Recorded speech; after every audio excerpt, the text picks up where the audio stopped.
자, 이번에는 로더의 종류는 어떤 거냐. 로더가 이제 어떤 의미인지를 파악했죠. 좁은 의미의 로더와 넓은 의미의 로더. 넓은 의미의 로더는 로더만 하는 것이 아니라, 적재만 하는 것이 아니라 할당, 연결, 재배까지 포함시킨다 그랬어요. 그럼 이러한 로더는 옛날 거부터 해서 지금까지 어떤 종류가 있는지를 확인해 보겠습니다. 컴파일 앤 고 로더. 자, 컴파일. 자, 메모리가 있고요. 여기 롬이고 여기 램입니다. 운영체제가 올라와 있죠. 자, 로더를 올려요. 그러면 우리는 뭐를 올리는 거죠?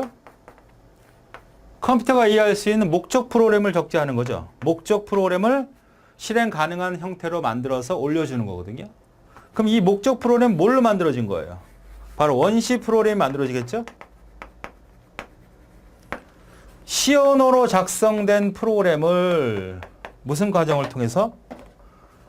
번역 과정을 통해서 목적 프로그램이 만들어지면 얘를 실행 가능하게 일로 올리는 것이거든요.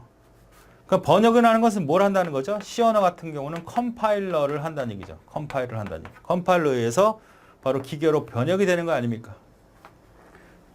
여러분이 워드 프로세서다. 그러면 아래 한글 같은 경우는 C 언어로 만들어졌으니까 C 언어로 만든 소스 프로그램을, 원시 프로그램 혹은 소스 프로그램을 기계로 번역했잖아요. 그래서 얘를만 올려주면 돼. 그죠? 근데 과거에는 기술이 개발하기 전에는 이 두 개가 같이 운영이 됐다고요. 로더가 올라와서 소스 프로그램을 번역하고 그 다음에 로더를 수행했다는 얘기입니다. 그러니까 이 로더에는 뭐가 존재한다는 얘기야? 번역 프로그램과 로더가 같이 존재하던 그런 시절이 있었다는 거예요. 그러면 이런 경우는 어떻게 돼? 원시 프로그램은 소스가 공개될 거 아니야. 여러분이 게임을 하죠. 게임을 할 때 뭐만 실행이 되는 거야? 어떻게 만든지는 몰라. 기계로 되어 있는 실행 파일만이 컴퓨터로 실행이 되는 거고, 그걸 만든 프로그램 언어가 C 언어는 여러분이 받아볼 수 있는 게 아닙니다. 만약 그걸 받아볼 수 있다면 그걸 가지고 다 베껴서 다른 프로그램 만들 수 있잖아요. 그러니까 원시 프로그램을 프로그램 만들잖아요. 이건 내가 게임이라고 했다. 게임 소스야. C 언어로 만들었어. 그럼 얘를 뭘 해주는 거예요? 바로 목적 모듈을 만들어내는 거죠. 기계 파일로 만든 걸 만든단 말이에요. 그러면 얘를 복사해내는 거죠. 이 프로그램을 복사해서 판매하는 거지. 이걸 판매할 수는 없어. 이걸 판매하는 건 자기 소스를 다 보여주는 거고 회사 망하게 하는 거라고. 그러니까 소스는 숨기고 자기네들 갖고 있고, 그래서 이걸 판매하고 복사해 주는 거예요. 프로그램만은. 그러니까 이걸 판매하고 복사하니까 전혀 이걸 침범할 이유가 없죠. 혹 문제가 생겼다면 여기를 수정해서 패치, 업그레이드 이런 형태로 다시 재보편을 하긴 하지만 어쨌든 이거는 절대 공개돼서는 안 되는 거란 말이에요. 소스니까. 누구나 보면 알 수 있고 어떻게 만들었는지 알 수 있고.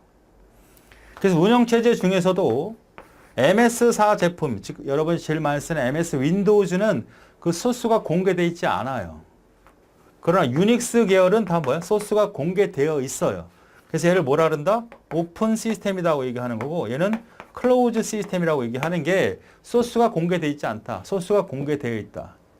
그러니까 소스가 공개되어 있다는 얘기는 어떻게 돼요? 이거 가지고 여러 형태로 다양한 모습으로 발전될 수 있다는 거고, 소스가 공개되지 않고 판매가 잘 된다는 것은 돈을 많이 벌 수 있다는 거고, 그런 한 내용이 차이가 있습니다. 그러니까 옛날에는 소스 프로그램과 바로 로더가 같이 존재했던 거라서 게임을 실행할 때 게임을 번역을 해야 됩니다. 번역하는 게 만약 30분이다 그러면 30분 번역한 다음에 실행이 돼. 게임이. 만약 이런 식으로 운영했다면 게임 실행하기 전에 한 30분 실행시켜 놓고 30분 놀다가 와서 게임해야 돼. 무슨 말인지 알겠죠? 지금은 그렇지 않고 번역은 안 해. 그냥 실행만 하는 거, 로더만 하는 거라고. 옛날에 그랬다는 거고.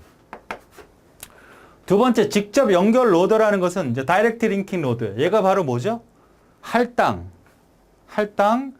연결, 재배치, 적재까지 다 하는 거야. 넓은 의미의 로더. 우리가 앞에서 얘기했던 좁은 의미는 적재만 하는 거였고, 넓은 의미의 로드는 네 가지를 다 수행한다 그랬죠. 이 네 가지 다 수행하는 거를 바로 다이렉트 링킹 로더다. 이렇게 기억하시면 되겠습니다. 다이나믹 로더. 동적 로더라는 거죠. 동적 로더라는 건 이제 이런 경우입니다. 자, 요게 이제 주기억 장치예요. CPU가 있어요. 프로그램은 디스크에서 주기억 장치로 가야만 CPU가 실행할 수 있는 겁니다. 나중에 배우겠지만 절대 1로 직접 가서 실행할 수 없어요. 주기억 장치에 모든 프로그램이 올라와야 실행이 가능합니다. 자, 그리고 이렇게 크게 그린 이유가 있어요. 얘는 요즘에 얘기하면 뭐 4기가 정도라고 해요. 이제 단위는 나중에 또 배워야 되겠죠? 이거는 여러분 하드디스크 좀 아는 사람 텔라급이잖아요. 보통 한 500기가라고 합시다. 메모리 차이가 나죠? 요 크기는 4기가. 요 크기는 500기가. 왜 이렇게 차이가 나는 거죠? 비싸요, 얘는. 그러니까 많은 양을 처리할 수가 없다고. 여기는 싸. 느려, 근데. 이건 빠르고. 그 차이 알겠죠? 역시 나중에 기억장치 부분에서 다시 볼 건데. 그러면 이제는 그 디스크 용량이 크다 보니까 예를 들어서 요만큼 나눠졌을 거 아닙니까? 이게 하나 영역, 하나 영역, 하나 영역이면 여기에 이따시 많은 프로그램이 들어가야 돼요. 올라갈 수가 없잖아요. 그렇죠? 그럼 자르게 됩니다. 프로그램을. 잘라서 얘 올리고 얘 올리고. 그러니까 한 번에 적재를 하는 것이 아니라 경우에 따라 하나, 둘, 셋, 넷, 다섯, 여섯 개를 올렸다 내렸다 올렸다 내렸다 할 일이 발생할 수밖에 없다. 그래서 이렇게 동적 로더라고 하는 것은 이렇게 올리는 작업은 두 가지가 있는데 하나는 오버레이라고 하는 게 있고요. 하나는 스와핑이라고 하는 건데 역시 이것도 엄청나게 복잡 다양하다. 지금 배우는 게 아니고 나중에 기억장치 관리할 때 배울 건데 어쨌든 동적 로더라는 것은 하나의 프로그램이 메모리에 적재되고 끝내는 것이 아니라 경우에 따라서 프로그램이 올랐다 내렸다 올랐다 내렸다 한다. 여러분이 가장 많이 쓰는 엑셀이나 뭐 워드 프로세스도 마찬가지 쓰다 보면 내가 필요한 게 그때 올라와요. 로딩 중이래. 또 게임 같은 거 하다 보면 갑자기 어떤 형태의 또 필요한 프로그램을 가져와야 돼. 실행 중에. 이런 걸 다 동적 로더라고 한다. 절대 로더는 앞에서 얘기했던 거 할당, 그 다음에 링킹, 그 다음에 재배치, 적재. 이 네 가지를 옛날에 했던 방식. 얘는 직접 누가 해? 프로그래머가 했어요. 메모리 할당을 알아서 지금은 해주지만 다이렉트 링킹 로더가 옛날에는 이걸 내가 했어. 내가 했다니까. 메모리를 구조를 알아야 돼. 그래서 메모리에 어디다 집어넣는 거를 내가 지정을 했다. 프로그래머가. 링킹은 이것도 역시 누가 해? 내가 해야 돼. 내가. 여러 개의 프로그램이 있어요. 그러면 얘가 1번이고 2번이고 3번인데 얘가 이렇게 연결시켜야 된다는 보다 3번을 내가 써야 된다고 이렇게. 프로그래머가. 굉장히 어려웠겠죠. 직접 했습니다. 재배치는 너무 어려워. 그래서 어셈블러에 포함시켜서 사용을 합니다. 어셈블러가 재배치 기능을 갖고 있어요. 그 다음에 적재는 정말 로더가 합니다. 이렇게 각각의 해당되는 작업을 역할을 둬서 수행하게끔 만든 것이 바로 절대 로더라고 하는 겁니다. 자, 그럼 책의 내용을 살펴볼까요? 컴파일 앤 고브러더. 뭐야? 번역 프로그램 어셈블러나 컴파일러가 로더의 하나에 구성되어 있는 로더이다. 어셈블러 앤 고브러더 혹은 컴파일 앤 고브러더 같은 말이에요. 두 개 다 한꺼번에 있지는 않지만 어셈블러하고 로더하고 혹은 컴파일하고 로더할 수 있다. 매번 컴파일해야 돼. 게임을 실행할 때 게임만 딸랑 실행하는 것이 아니라 뭘 실행한다? 소스까지 번역을 해야 되니까 시간이 많이 걸린다. 공개된다. 공개되면 큰일 나잖아요. 자, 책에 잘 내용을 그대로 좀 봅시다.